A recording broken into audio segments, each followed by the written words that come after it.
Hello, students. Let's read and discuss the rest of the paragraphs of the chapter The Ailing Planet.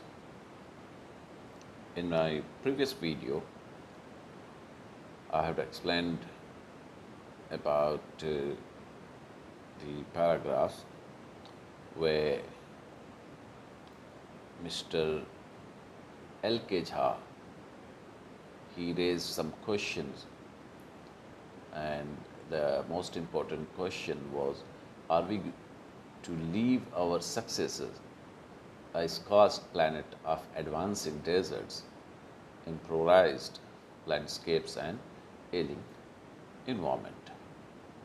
And that was in the brand commission.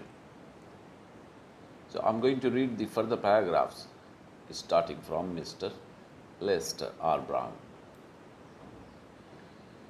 Mr. Lester R. Brown, in his thoughtful book, The Global Economic Prospect, points out that the Earth's principal biological system are four: fisheries, forests, grasslands, and croplands.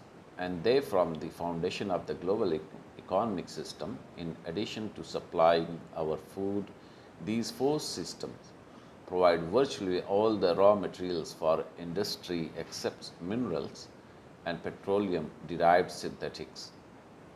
In large areas of the world, human claims on these systems are reaching an unsustainable level, a point where their productivity is being impaired.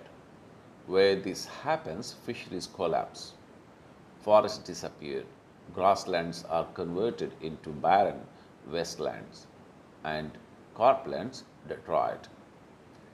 In a protein conscious and protein hungry world, overfishing is common every day. In poor countries, local forests are being declimated in order to procure firewood for cooking.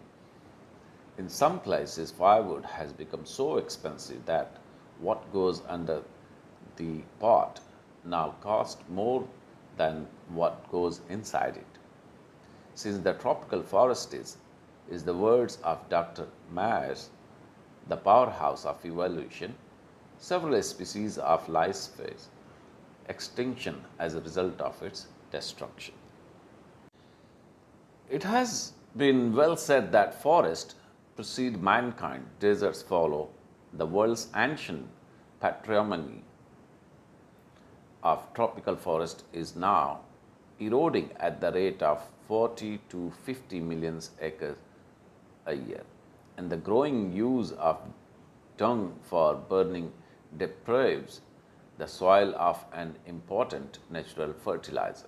The World Bank estimates that a five-fold increase in the rate of forest planting is needed to cope with the expected fuel wood demand in the year 2000.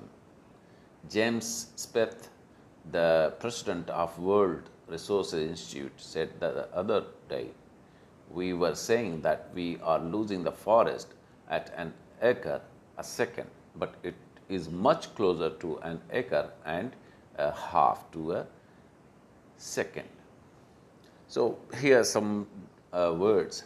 Deprives means prevent a person from using something, and patrimony, property inherited from father or ancestor, and precede means come before in order or position.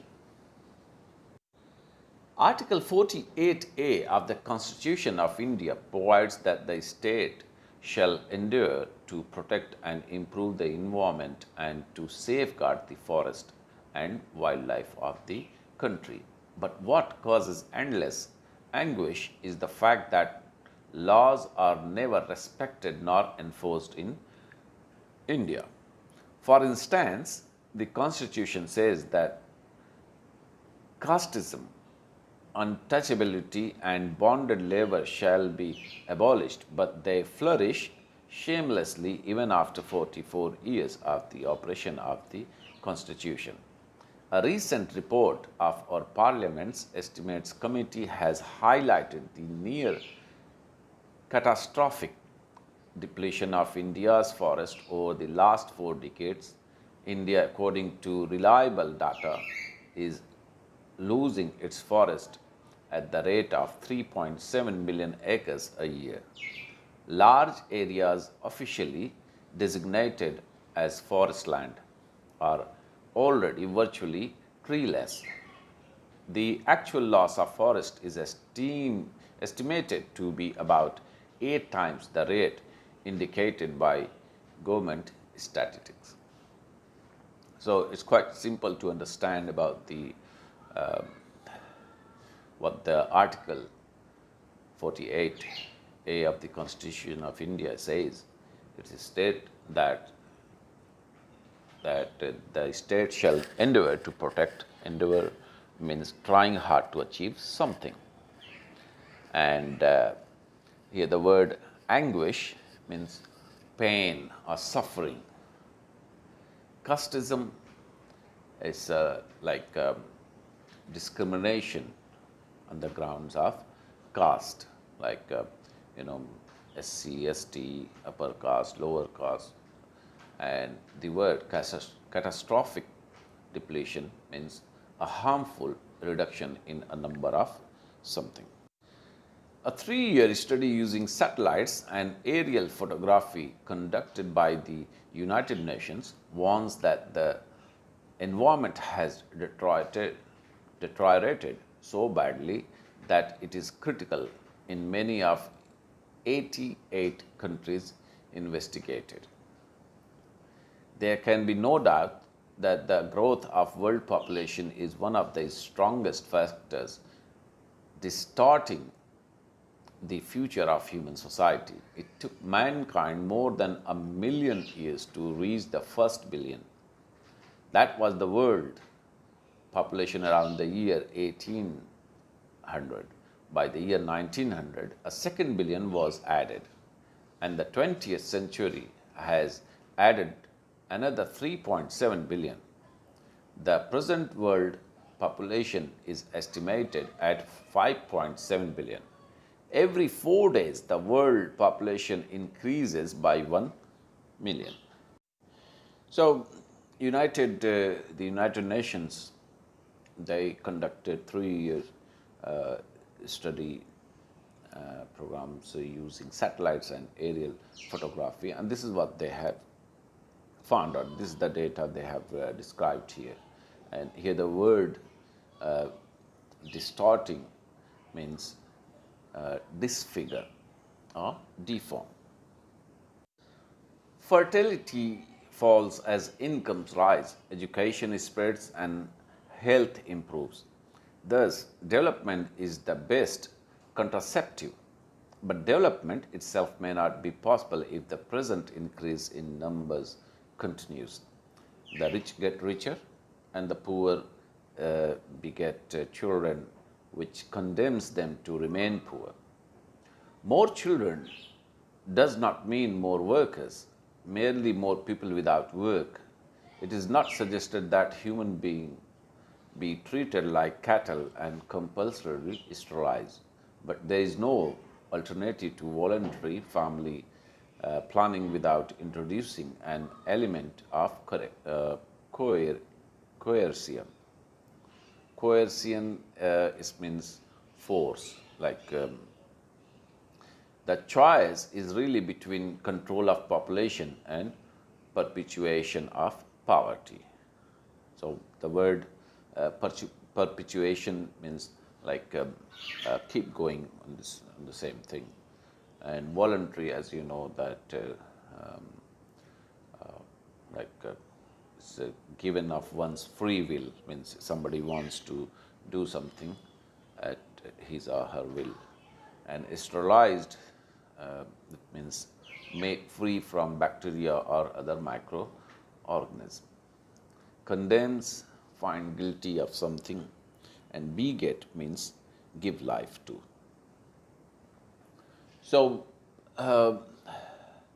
this is what is quite simple to understand, that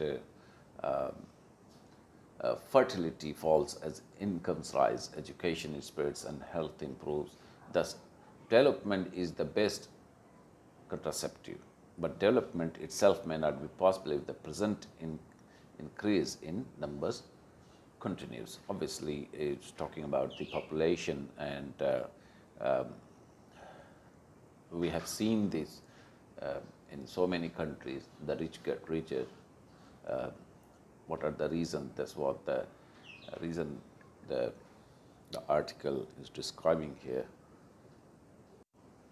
The population of India is estimated to be 920 million today, more than the entire populations of Africa and South America put together.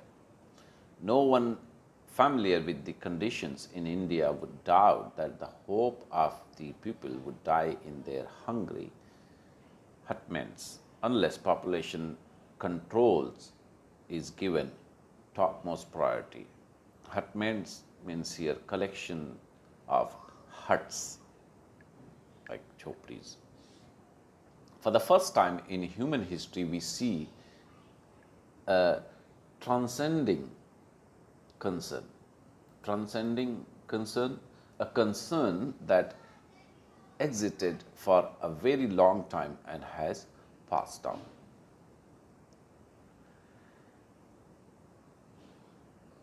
And the survival not just of the people but of the planet. We have begun to take a holistic view of the very basis of our existence. The environmental problem does not necessarily signal our demise. Demise means losing someone, a death. It is our passport for the future.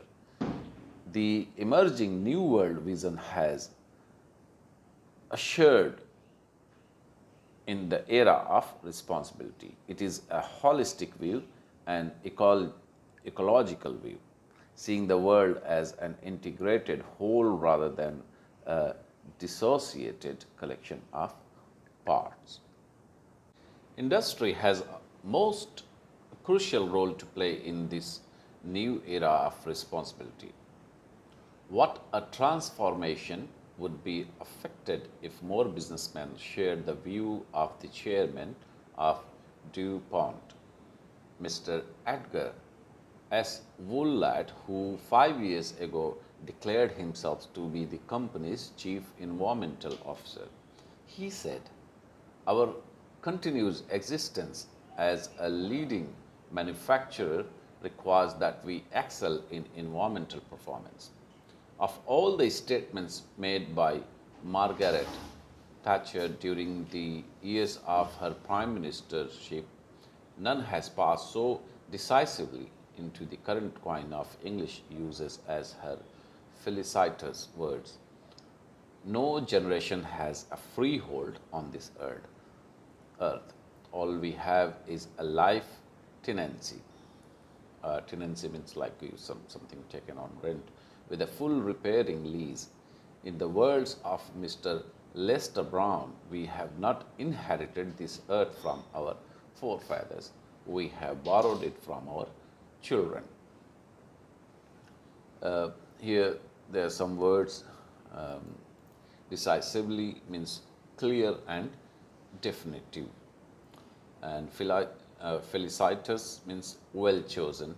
And freehold means permanent tenure of land or property. So according to this paragraph, like I said in the beginning, obviously we have to careful about